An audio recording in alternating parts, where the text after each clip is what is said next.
Baik,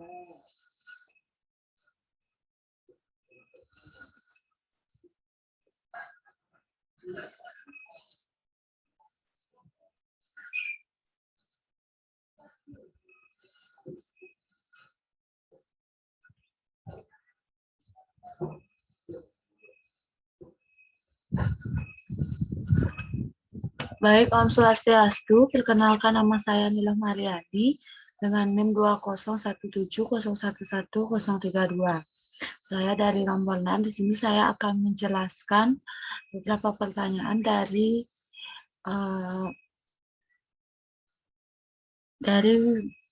PDF berikut ini. Yang pertama yaitu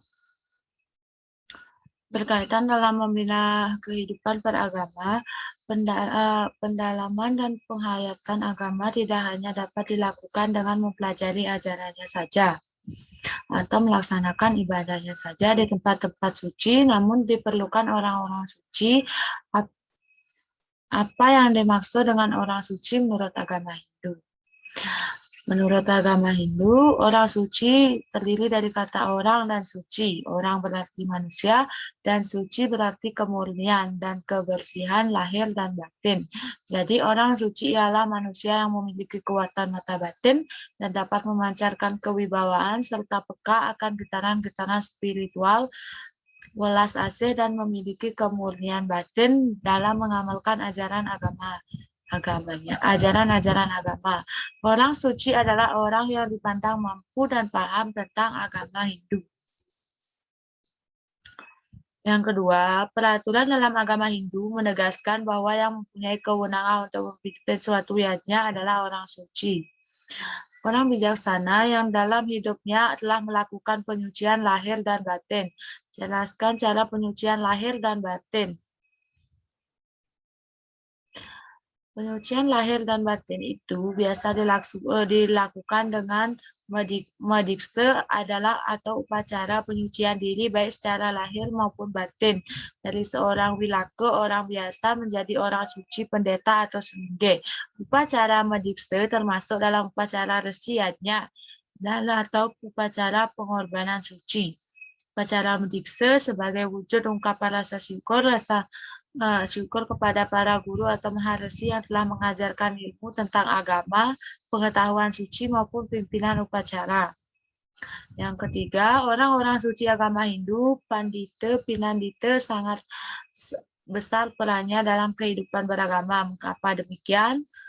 Karena orang suci adalah pandita dan pinandita. Berdasarkan sifat yang khas dapat disebutkan karena kesaktiannya dan kemuzizatannya, kesucian perbuatannya, serta idealismenya yang demikian patuh dan fungsinya menyebabkan mereka menjadi orang suci. Sebagai umat Hindu, kita wajib memberikan penghargaan kepada para orang suci tersebut. Sehubungan dengan hal itu, wujud penghargaan dan rasa hormat tersebut dilantarkan tertuang dalam ajaran Catur Guru. Guru Bakti mengkhususkan pada guru pengajian, pinandita atau pemangku berhak untuk memimpin upacara yajna karena telah melaksanakan pawitanan tingkat Eka Jati. Jelaskan pengertian orang suci, pandita, dan pinandita. Pandita adalah golongan orang suci yang telah didui jati, yaitu orang suci yang melakukan penyucian diri tahap lebih lanjut atau madikse. Orang yang telah melakukan proses madikse disebut dengan orang yang lahir 2 kali. Pinandita adalah pemangku atau eka jati. Eka jati berasal dari bahasa Sanskerta, yaitu eka berarti satu, dan jati berarti kata ija yang berarti lahir. Jadi eka jati berasal dari kata berarti lahir sekali, yakni berlahir sekali, yakni lahir hanya dari ibu kandungnya sendiri. Orang suci yang tergolong dalam eka jati adalah pemangku atau disebut juga pinandita. Jelaskan sasana dan wewenang orang suci. Seseorang pandita mempunyai wewenang untuk memimpin upacara yajna. Kewenangan ini dimuat dalam lontar Bhisma Parwa, Udyoga Parwa, Bhumanaka, Brahsasana, dan Sila Krama. Dalam lompat Uni Yoga, Purwa menyebutkan bahwa karena Pandita telah memiliki ilmu kerohaniannya yang sempurna dan tinggi, maka beliau pun dapat menyempurnakan pihak lain seperti melakukan dengan memimpin suatu pacarayatnya. Dan dalam kitab Sila Krama ditekankan bahwa para pandita hendaknya menguasai dan melaksanakan ajaran Yama dan Yama Brata. Seorang pandita atau pemangku berwenang ngantep upacara pada kahyangan yang diamungnya, dapat ngeloke para sarya sampai dengan medus alit sesuai dengan tingkat pawintenannya dan juga atas penganugerahannya Suninde waktu melaksanakan tugas agar berpakaian serba putih dan rambut benang agorta berambut panjang ayondong menutup kepala dengan besta. Nah, menjelaskan riwayat singkat orang suci agama Hindu. Orang suci adalah manusia yang memiliki mata batin dan dapat memancarkan kewibawaan rohani serta mempunyai kepekaan untuk menerima getaran-getaran gaib. Dalam penampilannya, perwujudan ketenangan dan penuh welas asih yang disertai kemurnian lahir dan batin dalam mengamalkan ajaran agamanya, tidak berpengaruh oleh gelombang hidup suka dan duka. Namun dalam sejarah peradaban dunia, orang suci umum dikenal agama Hindu yakni dengan nama resi. Para resi ini merupakan orang yang dalam agama Hindu yang berhasil menerima wahyu dari ide Sang Yang Widiwasa. Adapun yang penting diketahui oleh generasi pewaris agama Hindu tentang orang suci yaitu para resi yang pernah menerima wahyu dari Dewata atau Brahman akan diuraikan dalam Brahman tersebut. Yang pertama, Gerhasmada, tentang sejarah kehidupan Maharesi Gerhasmada tidak banyak diketahui. Namun demikian, Maharesi ini telah berhasil menerima wahyu seruti tentang ayat-ayat suci Weda.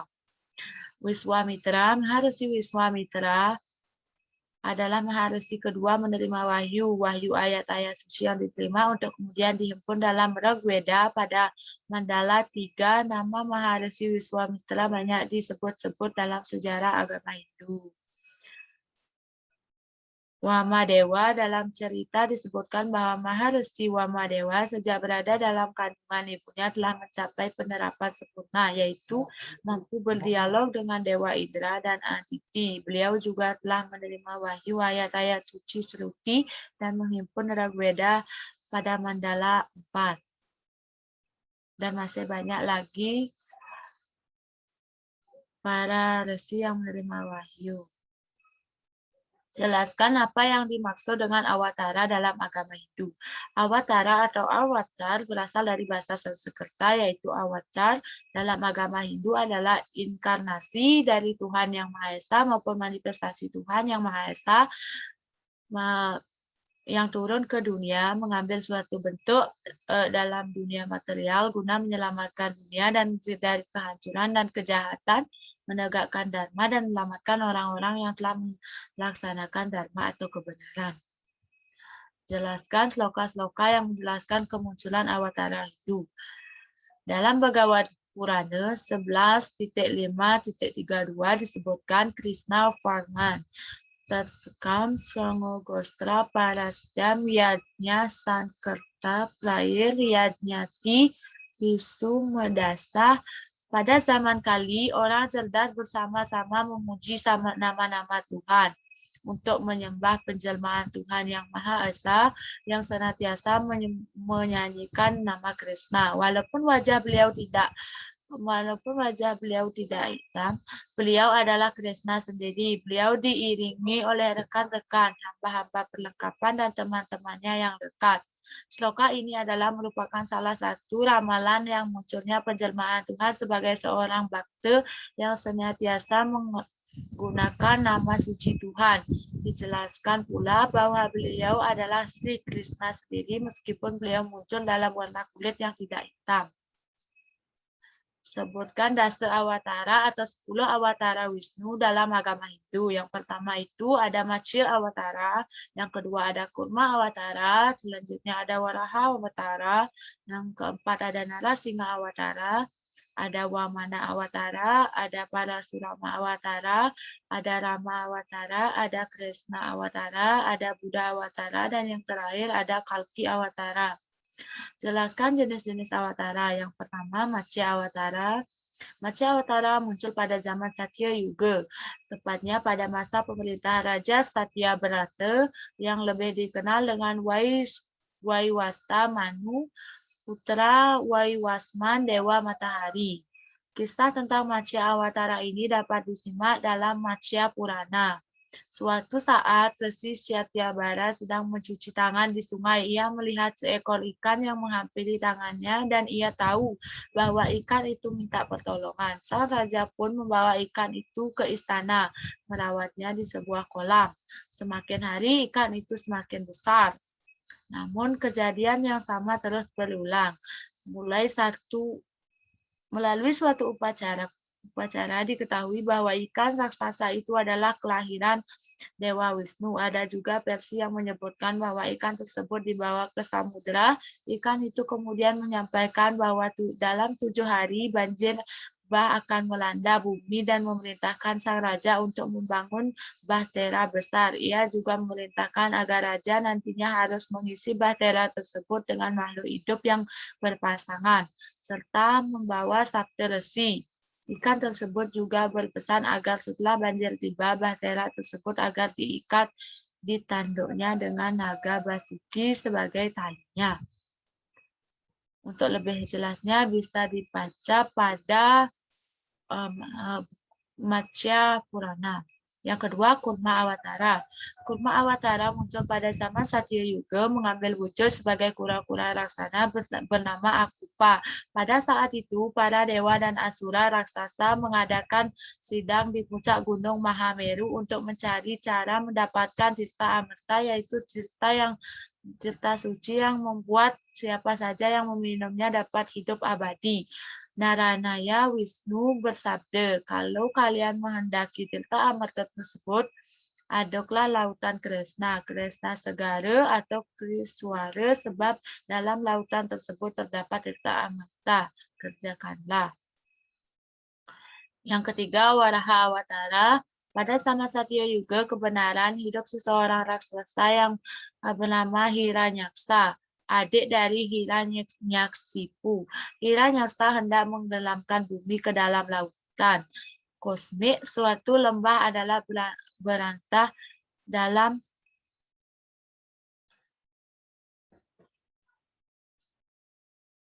melihat bumi akan mengalami kehancuran, Dewa Wisnu menjelma sebagai babi hutan, dan kedua taring yang mengancut dengan tujuan untuk menopang bumi yang dijatuhkan Hiranyaksa. Namun sebelum Waraha Awatara dapat menopang bumi kembali, ia harus mengalahkan Hiranyaksa dalam peperangan yang berlangsung selama ribuan tahun. Akhirnya Waraha Awatara menikahi Dewi Pertiwi atau Dewi Bumi. Waraha Awatara dijelaskan pada kitab Waraha Purana. Narasingha Awatara. Pada sekitar zaman Satya Yuga, seorang raja Asura bernama Hiranyaksipu sangat membenci segala sesuatu yang hubungannya dengan Dewa Wisnu, termasuk pengikutnya. Karena bertahun-tahun lama, Hiranyaksa adiknya dibunuh oleh Waraha Awatara. Untuk mendapatkan kesaktian, ia melakukan takbir kepada Dewa Brahma. Ia kemudian mohon berkat untuk hidup abadi, namun Dewa Brahma tak dapat mengabulkannya. Hiranyaksipu hanya tidak dapat dibunuh oleh manusia, hewan, maupun dewa.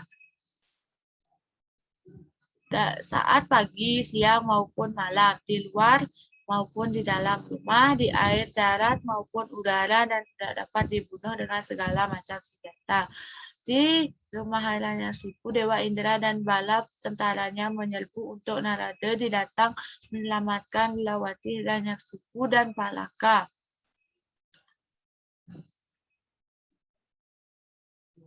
Pada petang hari, Dewa Wisnu muncul sebagai Narasingha Awatara, manusia berkepala singa dan berkuku tajam. Narasingha Awatara mengakhiri Hiranyaksipu karena waktu yang tepat berkat Dewa Brahma tidak berlaku lagi. Hiranyaksipu memang dibunuh tidak oleh manusia, hewan maupun dewa, tidak di luar, tidak di air, darat, ataupun udara, melainkan di pangkuan Narasingha, tidak di dalam maupun di dalam rumah, melainkan di antaranya, tidak dibunuh dengan senjata, melainkan dengan kuku Narasingha. Wamana Awatara. Wamana Awatara terdapat dalam Bhagavata Purana. Menurut kitab ini ialah seorang Brahmana mungil putra Aditi dan Kasyapa. Pada zaman itu, Treta Yuga, hiduplah seorang raksasa bernama Bali, seorang Ausura dan cucu dari para Lada. Ia telah menguasai bumi, merebut surga dari Dewa Indra. Para Surama Awatara dikisahkan di dalam Brahma Purana. Dalam kisah ini disebutkan bahwa para Surama dilahirkan dalam keluarga Brahmana, Jamadagni, dan pada masa mudanya ia pernah membunuh ibunya sendiri bernama Renuka. Hal itu karena kesalahan Renuka sendiri sehingga membuat Jamadagni marah besar. Yang selanjutnya Rama Awatara. Kisah tentang Rama Awatara ini adalah kisah yang sangat umum dan dikenal dengan nama Ramayana. Bahkan kisah ini telah diterjemahkan dalam pewayangan Jawa. Misi Rama lahir ke dunia adalah untuk membinasakan kaum raksasa yang bertindak sewenang-wenang, menindas dan bertingkah kaku di luar dharma. Raja dari kaum raksasa tersebut bernama Rahwana. Krishna Awatara. Krishna adalah salah satu dewa yang dipuja oleh umat Hindu, berwujud pria berkulit gelap atau biru tua, memakai dhoti kuning dan mahkota yang dihiasi bulu merah. Dalam seni lukis dan acara, umumnya digambarkan sedang bermain seruling sambil berdiri dengan kaki yang ditekuk ke samping. Buddha Awatara. Sang Buddha sebelumnya bernama Pangeran Siddhartha Gautama. Beliau lahir dalam keluarga suku Sakya yang sangat teguh menjalankan tradisi leluhur. Mereka lahir dalam keluarga Hindu. Ayahnya adalah seorang raja kerajaan Kapilawastu bernama Raja Sidodana. Sementara ibunya adalah Dewi Mahamaya. Ketika baru lahir, Siddhartha kecil sudah langsung dapat berjalan 7 langkah. Dan secara ajaib dari tanah bekas injakan kakinya muncul tumbuh bunga teratai putih yang mengeluarkan bau harum semerbak. Akibat dari ramalan seorang Brahmana sakti yang meramalkan Siddhartha kelak akan menjadi Buddha, maka oleh Raja Sidodana, pangeran kecil ini dibuatkan 3 buah istana mewah agar ia hidup bergelimangan kemewahan dan kelak hidupnya tidak menjadi Buddha. Namun akibat melihat 3 peristiwa sedang agung-agung, melihat orang sakti, melihat orang tua yang terlatih-latih, dan melihat orang meninggal, lalu Siddhartha Gautama meninggalkan istana. Kalki Awatara. Kalki Awatara adalah awatara yang belum lahir dan akan lahir ketika dunia sudah mencapai puncak usia yang dikenal istilah akhir zaman atau zaman Kali Yuga. Kalki Awatara dengan menunggang kuda putih, bersenjatakan pedang dan pecut sakti, berkeliling dunia menegakkan kebenaran sehingga dunia terhindar dari kehancuran. Kalki Awatara diyakini dapat mengembalikan keadaan zaman dari kacau menjadi zaman keemasan, masyarakatnya hidup makmur, adil, dan sejahtera. Sekian presentasi dari saya. Akhir kata saya tutup dengan Param Santi. Om Santi Santi Santi Om.